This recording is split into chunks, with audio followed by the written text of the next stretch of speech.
the work that must be done to advance the rights of people with disabilities, and particularly to improve their circumstances and to create an ecosystem, as Ms. Maharaj was saying here, that will enable people with disabilities to lead full and fulfilled lives. There are no better ways to celebrate International Persons with Disabilities Day this past Saturday than to hear about the recipients of the 2022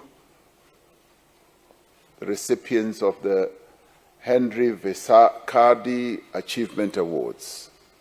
This year, amongst the 6 recipients of this award was Nkosinathi Fredi Ndlovu, a member of our Presidential Working Group on Disability. Now, this award is given to distinguished visionaries, not just abantu nje, but distinguished visionaries, people who are role models, and people who are advocates making a profound impact within the disability community and beyond. We extend our congratulations to Nkosinathi on a great achievement that recognizes an exemplary contribution to our society. Thank you very much, and we congratulate you. We have just concluded Disability Rights Awareness Month. Our national theme was empowering persons with disabilities through resourceful, sustainable, and safe environments. This theme reflects the need to take an active approach to development that mainstreams disability. I'm rather pleased that a number of those who were reporting here were able to make reference to this concept. It calls for the effective implementation of policy frameworks to promote the unique needs, the unique experiences, and the expertise of persons with disabilities. Despite these progressive frameworks, persons with disabilities remain largely marginalized and excluded from meaningful participation in the social, political, and economic spheres here in our own country.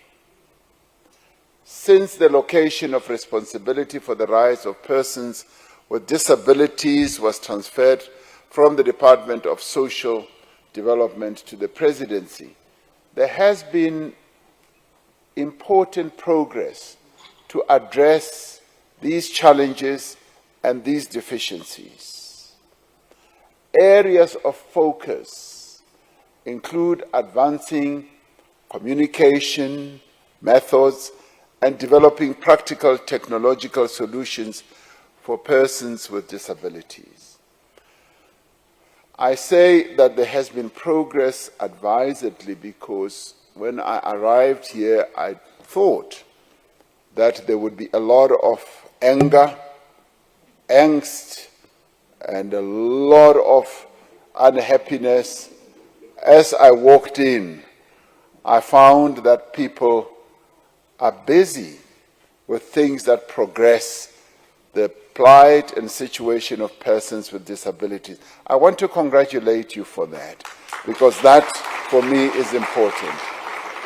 And the reports that we have received from the various commissions, from Kodani Madula, from Nomvula Makato, from Samuel Shabalala and Shakila Maharaj, goes to a big extent to demonstrating that indeed there is progressive movement forward. I took time to look at some of the exhibitions, I did not go to all, but the many that I visited were being managed and manned and peopled by people who are positive, who are forward-looking, who are doing things. And yes, as someone else said here, I think it was Nomvula Makhato said, these are people who are running businesses. They are involved in economic activity of one sort or another. I was even bowled over by a young girl, 16 years old, who says she wants to take over my job and become president. And she wants to utilize it through coffee making. I should have learned that. Maybe I should have started with coffee making.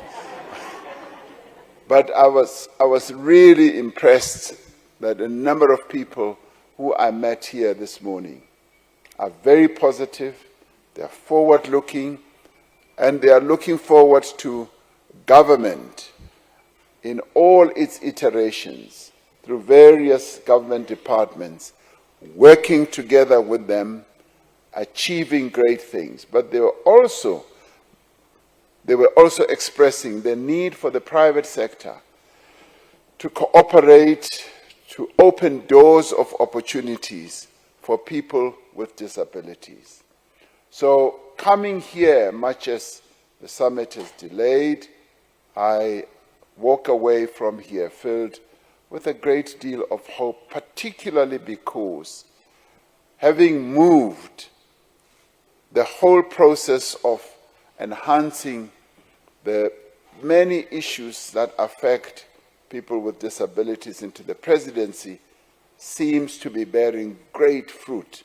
And I really am pleased to see that the fruit is being seen as it is germinating here. To improve self-representation in decision-making, government has created a consultative platform through the National Disability Rights Machinery, provincial disability forums, and representation in local government. In all the three spheres of our government, we are taking this whole challenge of the difficulties that people with disabilities are living with. The Presidential Working Group itself works directly with the Presidency on consultation and mandates on legislation as well as on policy, but also on implementation. As government, we have a responsibility to work with all social partners to empower people with disabilities and improve their quality of life. This, for us, is important for the advancement of a free and just society, to ensure, as Minister Nkwana Mashabane was saying, that no one is left behind. People with disabilities should not be left behind as we move forward with developing our country.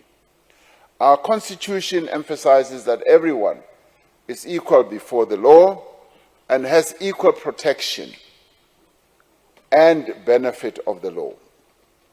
No person, including the state and private companies, may unfairly discriminate any person on grounds such as race, gender, belief, age, or disability.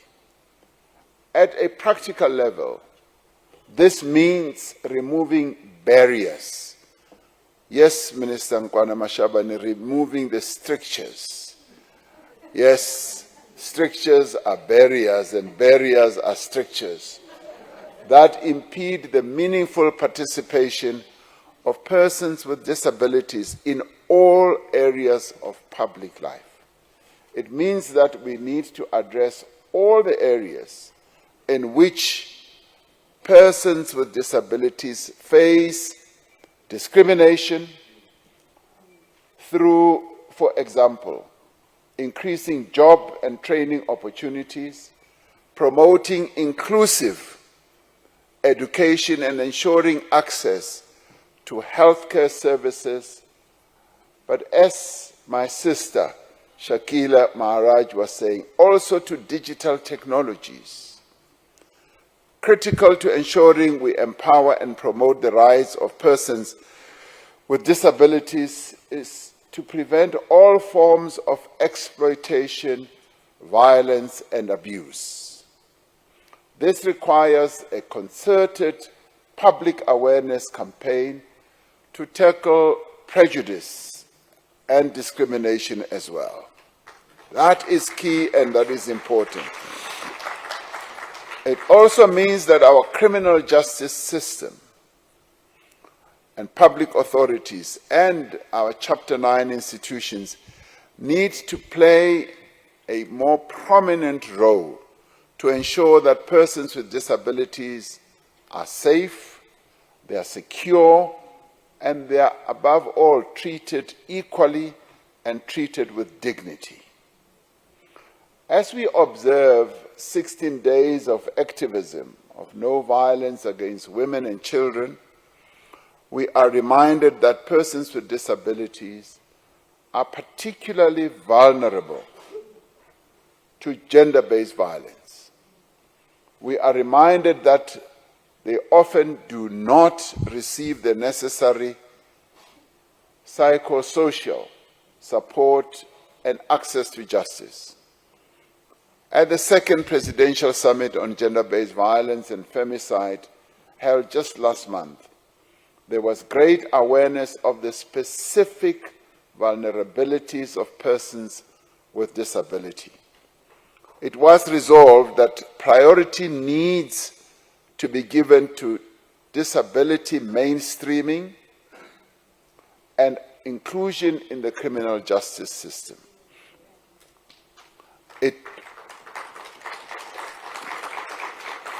It was also resolved that there should be research on how gender-based violence affects persons with disabilities and the socio-economic factors that impact on them. A program on accessible courts and police stations is being implemented to improve access of persons with disabilities to justice. As a society, our responsibility is not only to protect people or persons with disabilities from harm, but to ensure that they are able to realize their full potential and live lives of comfort, of security, and material well-being. In other words, they must live full lives and lives of meaning. That is why we are holding this summit, and that is why we are going to follow up with, we're holding this economic summit, empowerment summit, and that is why we are going to follow up also with the one on transportation. I did get onto a bus in a wheelchair just to see the manner in which our transport system is able to be user-friendly to persons with disabilities on our transport system, on our roads and so forth.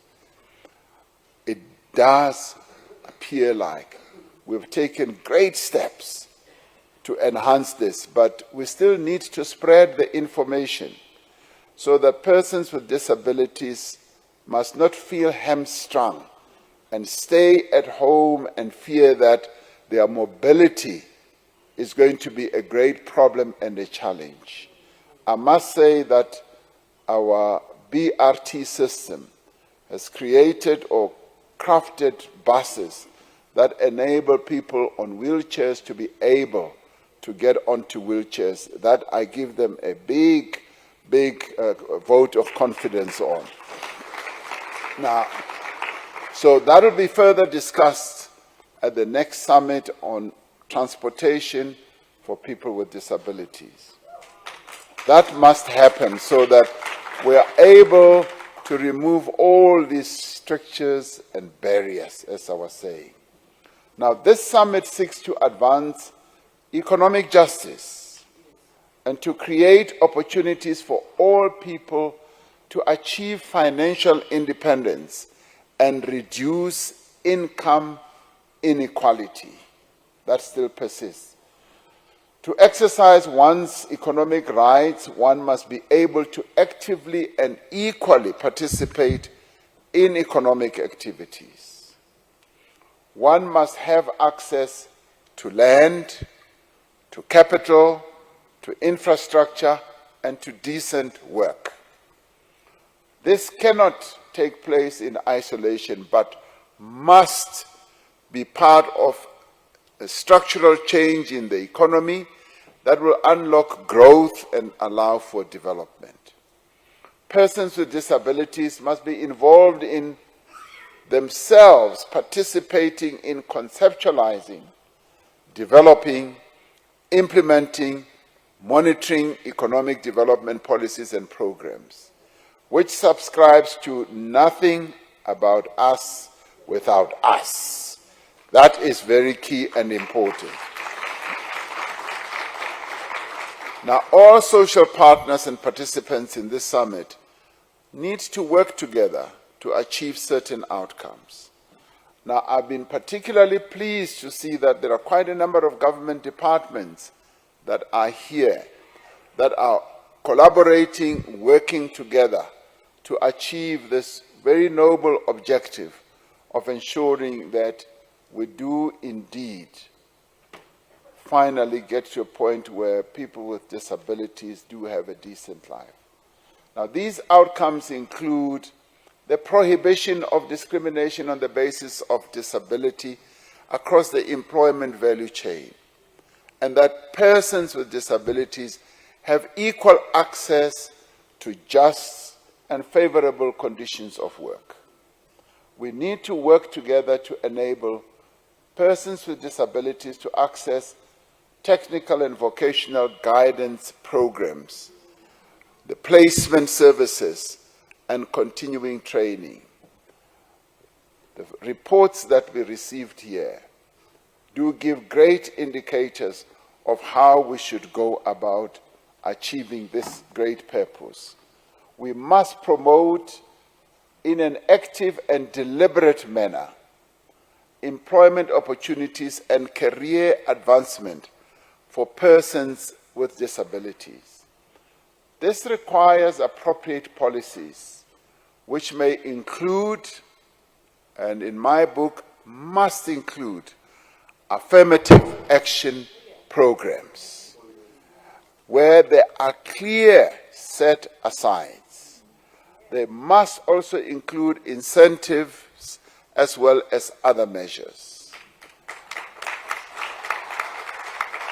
We also need to mobilize our collective resources, both public and private, to promote opportunities for self-employment, for entrepreneurship, and the development of cooperatives. What I saw on display this morning here tells me that there is great entrepreneurship amongst people with disabilities. I saw on display amazing products that are being made by a variety of people. Some of the products are way even beyond the imagination of people who are able-bodied.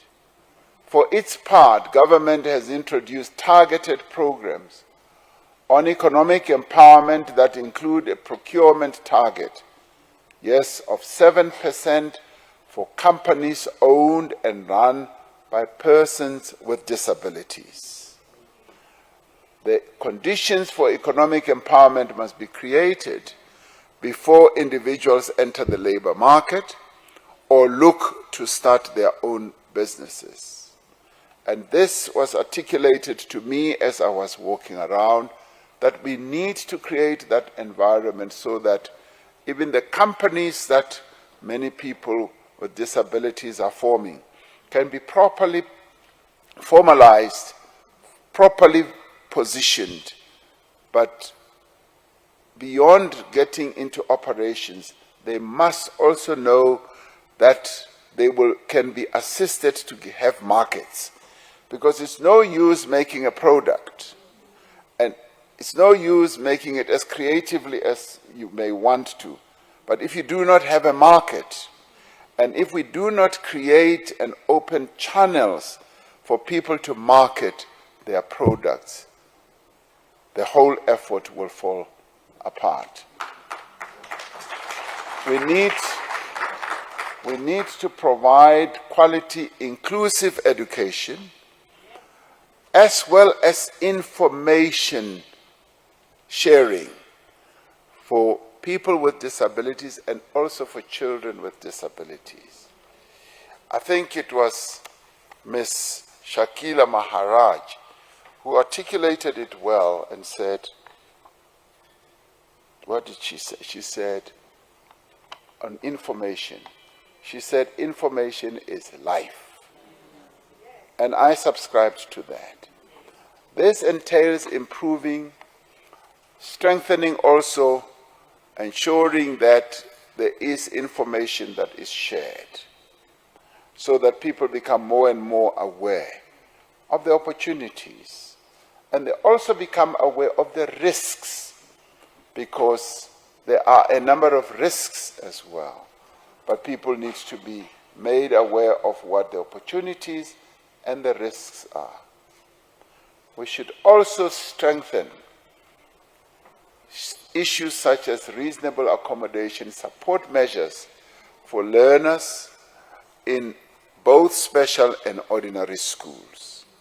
We must ensure that children with disabilities in ordinary schools have accessible learning materials no matter where the school is located.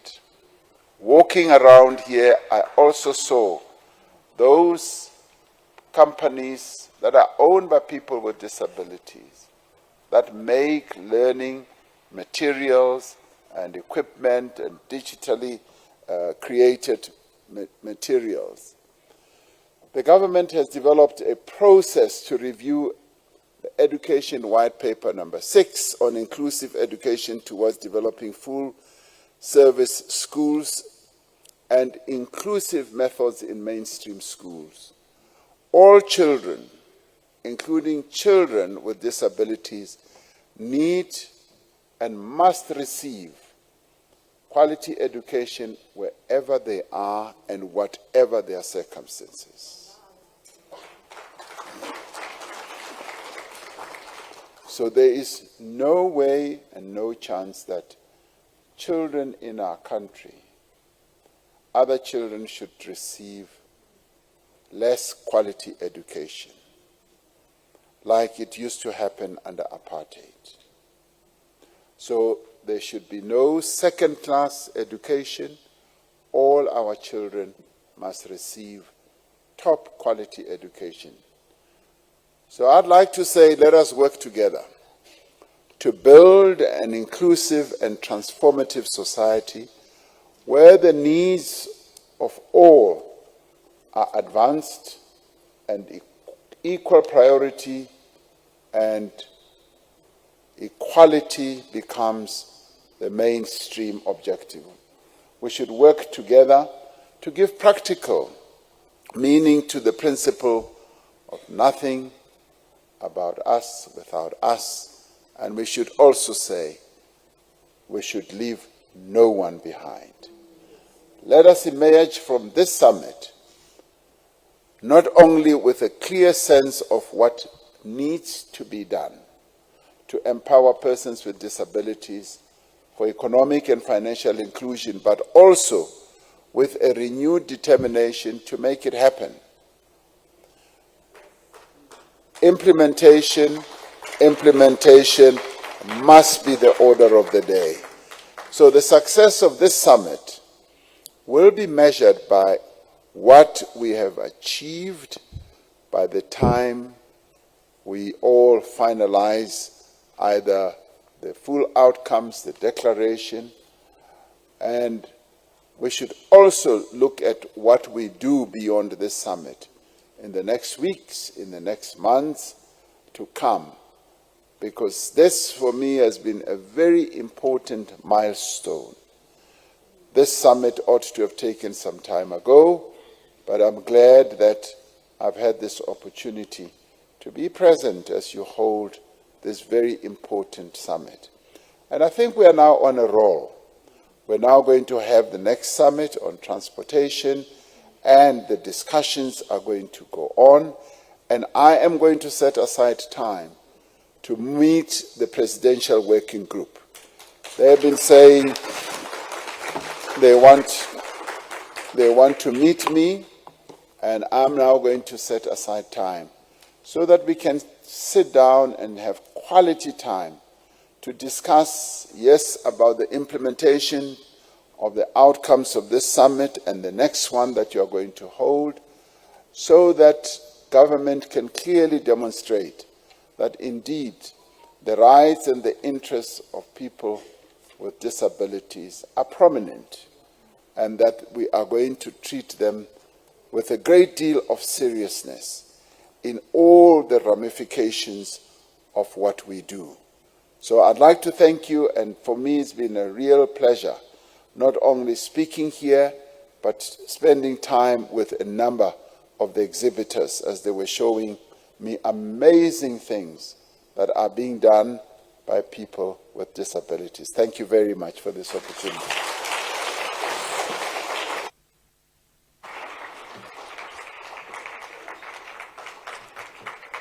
Thank you, Mr. President.